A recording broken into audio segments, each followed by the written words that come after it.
Hello! Aujourd'hui on se retrouve pour une nouvelle vidéo, on va parler écologie, économie, alimentation. On va parler de est-ce que c'est possible de manger bio si on n'a pas beaucoup de moyens. On pense souvent que le bio c'est réservé aux personnes qui ont beaucoup de moyens. Aujourd'hui je vais te partager mes astuces pour pouvoir acheter quelques produits bio sans te ruiner. La première astuce que je peux te donner c'est de cuisiner davantage de choses toi-même. Ça coûte souvent moins cher de cuisiner soi-même ses plats que de les acheter tout préparés. Et donc si tu achètes moins de plats préparés, tu pourras probablement te payer un peu plus de produits bio. La deuxième astuce que je peux te donner que tu peux faire directement à la maison, c'est de manger un peu moins de viande.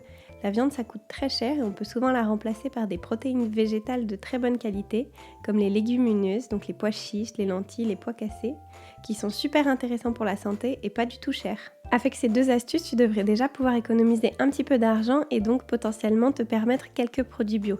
Mais maintenant, je vais te parler des endroits où tu peux acheter des produits bio, puisqu'il y en a beaucoup et ils sont pas tous égaux. Personnellement, je te conseille pas particulièrement le bio dans les supermarchés, c'est souvent très emballé, ça vient de loin, c'est pas local et ça coûte très cher. Si tu en as la possibilité, je te propose déjà d'aller visiter les magasins bio pour voir si tu peux trouver des produits dans ton budget.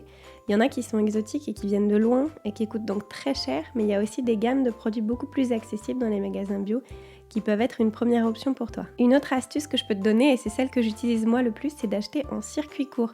En circuit court, ça veut dire qu'il n'y a pas d'intermédiaire entre toi et le producteur. Ça peut être par exemple un magasin de producteurs, où il y a plusieurs producteurs qui se sont associés pour vendre ensemble dans leur propre magasin directement leurs produits. Souvent, c'est des produits bio et c'est très souvent des produits qui sont extrêmement locaux. Et ils ont aussi l'avantage d'être de saison, ce qui est super chouette et ce qui fait qu'ils coûteront aussi beaucoup moins cher.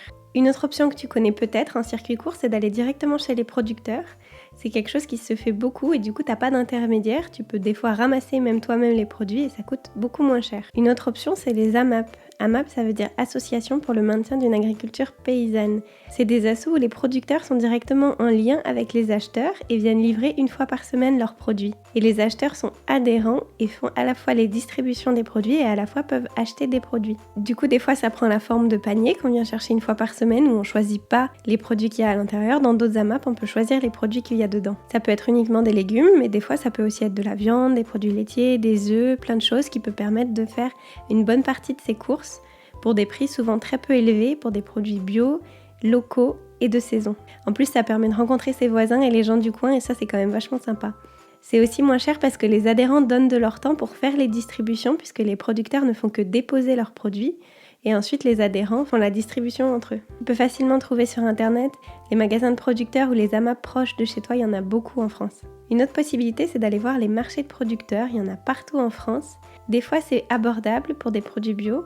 Des fois c'est plus cher, donc c'est à toi de visiter les différents lieux et de te faire une idée si ça correspond à ton budget ou pas. Une autre option que j'ai pas testée mais dont j'ai entendu parler, c'est les magasins bio en ligne. Il y en a de plus en plus ces derniers temps, par exemple La Ruche qui dit oui, c'est un magasin de producteurs mais uniquement en ligne. Il y a aussi La Fourche qui propose un abonnement en ligne pas cher, à 5 € par mois à peu près, et qui donne accès à des produits bio jusqu'à moins 50% du prix habituel. Ça peut être une bonne option si tu peux pas te déplacer pour aller à une AMAP ou aller à un magasin de producteurs. J'ai pas testé, donc si tu connais, n'hésite pas à nous mettre ton expérience en commentaire.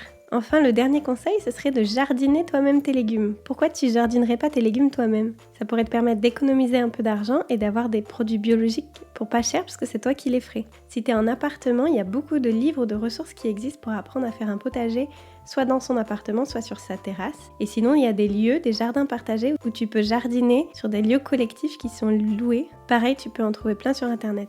Et voilà, c'est déjà la fin de cette vidéo. Si tu l'as aimée, n'hésite pas à mettre un commentaire, à mettre un like. Et on se retrouve la semaine prochaine pour une autre vidéo. À plus!